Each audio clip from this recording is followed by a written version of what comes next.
Господи, молим Те да докоснеш всеки човек, който не е повярвал в жертвата на Твоя Син Исус Христос.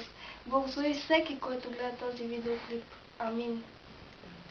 Благодаря Ти, Господи мили, благодаря Ти за Твоята благодат. Знам много грешен, пред Теб заставам, за прошка моля аз на колене. На любов ни учиш и на промяна, да няма гордост на тази земя.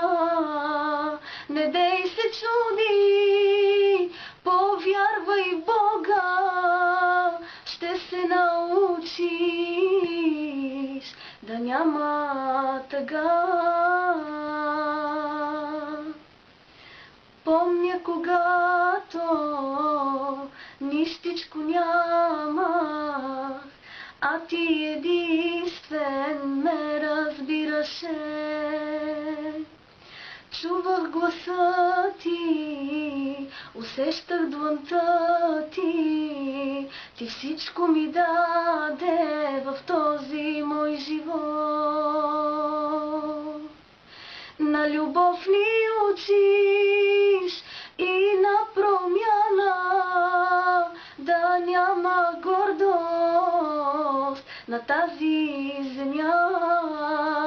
Не дей се чуди, повярвай в Бога, ще се научиш да няма тъга.